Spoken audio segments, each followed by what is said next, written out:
Hello everybody, welcome back to the channel. Hope you had a great weekend. In today's video, we're going to talk about AUDUSD, and then I'm going to be sharing something very exciting with you at the end, a free video course that's going to show you why you're not winning at trading and how you can actually begin to turn your results around. So we started out on the 4-hour time frame and we're actually scaled quite far back in price. Now, before we go back to the current price action, I just wanted to show you this really quick, where we have a 4-hour key level, the 0.71250 key level, and a 4-hour demand zone as well. Obviously, as we can see at this point, we had a bullish break of structure. Then we had a retest of this demand zone and an impulsive move up, but this demand zone was never retested until current price. So if we scale that all the way forward now, we can see that the key level and the demand zone were retested. And as soon as we retested those zones, we actually formed a large bullish impulsive move up. This impulsive move actually broke a previous swing structure point and pushed through into a 4-hour supply zone.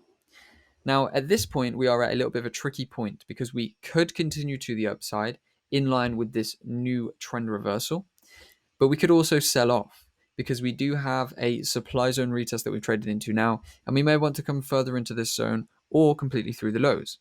So it's a little bit of a limbo point, but that doesn't mean there aren't trading opportunities for us, and I think we can still get a very profitable position out of AUDUSD. So if we look at this current structure, we can see here then that we do have an imbalanced price area that was filled and retested into this 4-hour supply zone.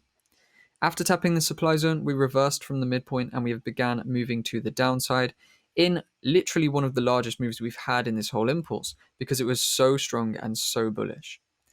What we do have below, though, are a lot of imbalances. We have a price imbalance here into this demand zone, an imbalance here into this demand zone, and an imbalance even lower into this demand zone as well. So I think if AUDUSD is to continue to the upside, first of all, it's very much likely to come and trade through some of these imbalances to either bounce from this zone, or this zone.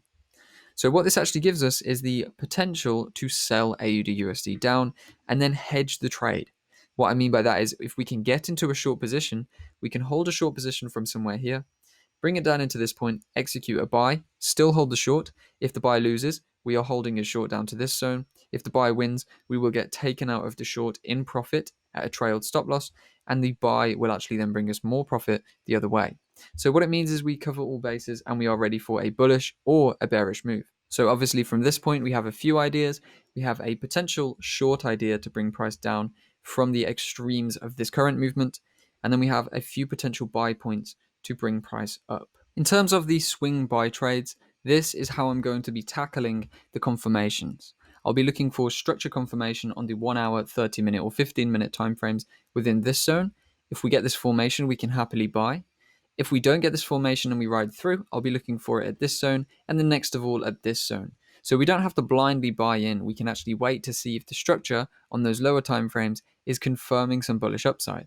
And if that happens in one of these zones, I'll be very confident and very happy to actually buy this, trail the stops very tight on the short, and then see which one is going to work out for us overall. If we can get this hedge position on, we are so well covered that it doesn't matter if we do lose a couple of buys, because on the markup I've looked at with my community, we can actually secure up to 17R or 17 times our risk by the time we hit this bottom zone.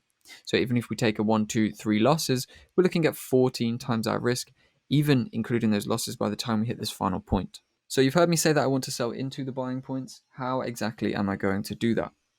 Well, if we look here on the 15-minute time frame, one of the lower time frames, what we can see is that 4-hour supply zone that we were looking at was retested, the midpoint was retested, and from there we've actually began moving to the downside. Now, not accounting for the wicks, this is going to be the significant point for any stop losses that we use if we look to sell this market. If we look at the current structure point, we notice the significant structure here is actually breaking as we speak. We haven't really had a significant breakdown yet. So what I would like to see before I take any action is first of all just another small push down to show that we're breaking the structure significantly. And then we could look for some sell zones, okay? And if we actually look towards this point here, we have quite a clear supply zone area that's imbalanced and sits above some equal highs. So as you can see here by marking out the liquidity and the imbalances, you can see that we have 2 equal highs here in the market with an imbalance above and a supply zone, a very clear supply zone that we could look to sell from. So my ideal movements for this market would be, first of all, a small push down, then a push into this point, and then we can look to sell from there. Now, you could obviously opt for a risk entry and just sell straight into the trend. Alternatively, you could look for that standard confirmation setup that we like to see, like so, to actually confirm your move to the downside even more than it already will be.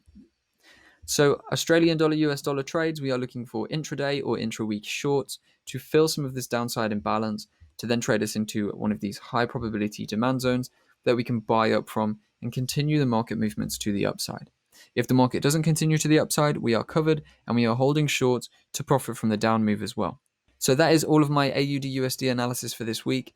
Now I have something very exciting to share with you that I hope is going to massively improve your trading career. So I'm excited to announce I have released a free video course on how to trade Forex, why you're not winning, and how you can actually turn your trading around. This course goes through the top 10 reasons why traders lose, the top 10 reasons why you're probably losing, and how you can actually turn your trading results around and begin on the path to consistent winning. This mini video course is 13 videos long and it covers risk management, technical trading, and psychology, showing the top pitfalls of each of these different aspects of trading, how you can work around them, and how you can actually get on the path to success. So if this sounds good to you, head over to the link in the description below, sign up, and you will get instant access to the 13-part video course. So thanks for watching, and I'll see you in the next video.